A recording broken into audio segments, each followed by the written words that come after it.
Daniel sungguh-sungguh berniat untuk terang mengotori depu diri dengan santapan raja dan anggur yang raja diminum. Karena itu dia minta ke pemimpin istana supaya dia tidak mengotori depu diri dengan santapan raja. Daniel berketetapan untuk tidak menajiskan dirinya dengan santapan raja dan dengan anggur yang biasa diminum raja. Dimintanyalah kepada pemimpin pegawai istana itu supaya ia tak usah menajiskan dirinya. Belajar dari Daniel dan rekan-rekannya yang berada di tengah pembuangan, di tengah-tengah kerajaan Nebukadnezar. Daniel berketetapan untuk tidak menajiskan dirinya, karena ketika menajiskan dirinya, dia bermasalah dengan Allah. Di tengah-tengah era globalisasi, maka perlu ketetapan hati untuk tidak menajiskan diri. Dengan perkembangan era globalisasi dan juga dengan perkembangan ilmu teknologi dan telekomunikasi, di mana segala sesuatu bisa diakses dengan mudah dan semua orang menjadi nyaman. Perkembangan internet, jejaring sosial membuat orang bisa mengakses informasi dengan cepat. Tetapi di dalam itu juga ada baiknya dan ada buruknya, di mana setiap orang diperlukan ketetapan hati untuk menggunakannya. Jika tidak, maka akan melakukan dosa. Di tengah-tengah perkembangan teknologi dan informasi, banyak orang menggunakan Facebook, YouTube, Instagram, WhatsApp, dan masih banyak lagi media sosial lainnya yang digunakan. Ada baiknya dan ada buruknya. Mereka menggunakannya untuk bisnis, untuk kepentingan yang bisa membangun, tetapi juga untuk yang merusak. Melalui Facebook ada berita hoax. Melalui Google juga kita baca banyak sekali berita hoax, berita kekerasan, berita yang tidak membangun. Banyak anak muda hancur karena obat-obat terlarang. Mereka mencari jati diri dengan mengkonsumsi obat-obat terlarang, tanpa mereka sadari bahwa hidup mereka ada di dalam kehancuran. Narkotika, sabu, dan sejenisnya untuk kepuasan semata. Juga banyak anak muda melakukan hubungan suami istri di luar nikah dengan seks bebas, dengan tidak menghargai pasangan. Juga banyak orang mencari kedudukan, bagaimana menjatuhkan orang lain untuk memuaskan diri sendiri. Tuhan tidak menginginkan hal yang demikian, karena Tuhan menginginkan setiap orang hidup selayaknya sebagai orang beriman. Sudah bukan lagi orang rajin membaca Alkitab, tetapi membaca status di Facebook. Hidup di dalam firman-Nya, dan hidup yang kita hidupi saat ini adalah hidup karena firman-Nya.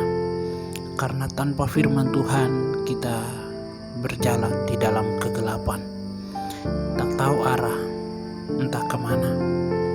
Sebab karena firman-Nya lah kita hidup.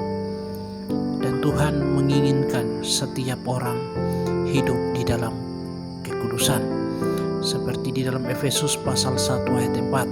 Sebab di dalam Dia Allah telah memilih kita sebelum dunia dijadikan, supaya kita kudus dan tak bercacat di hadapan hadapannya.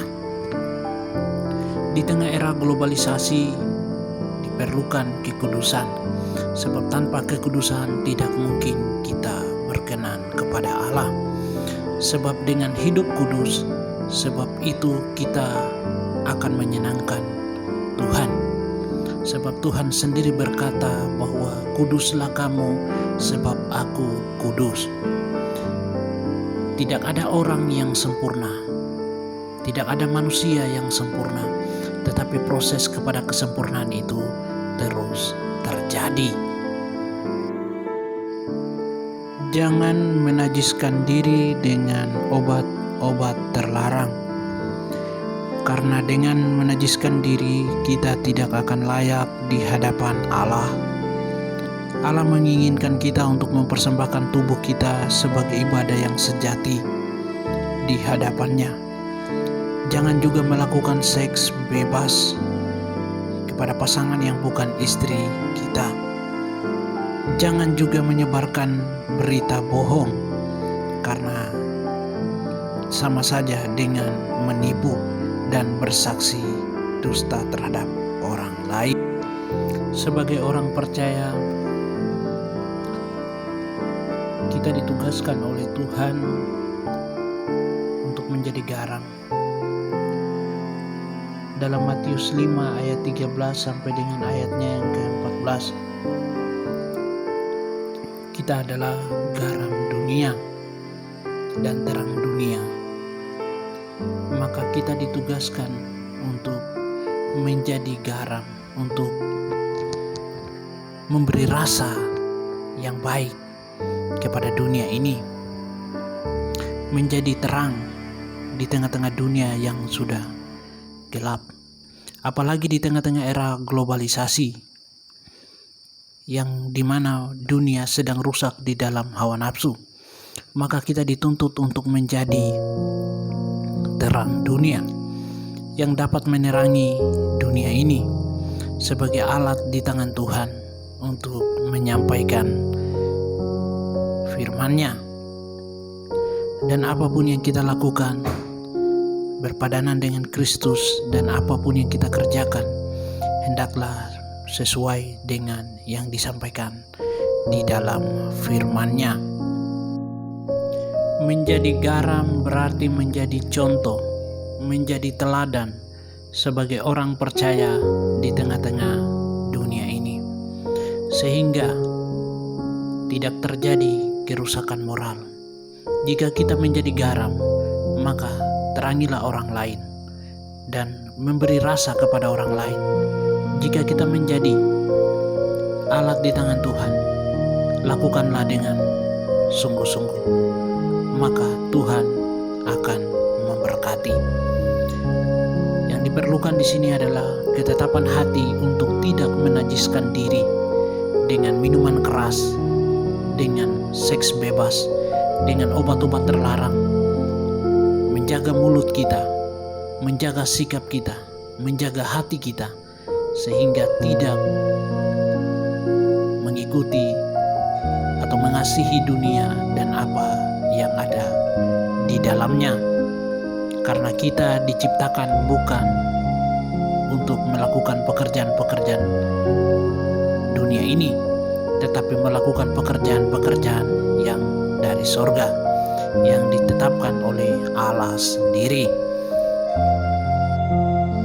Kiranya berpegang teguh pada firman dan kebenaran Alkitab sebagai tolak ukur yang ditetapkan oleh Allah untuk menjaga tingkah laku, menjaga akhlak, menjaga kita untuk tidak melakukan dosa.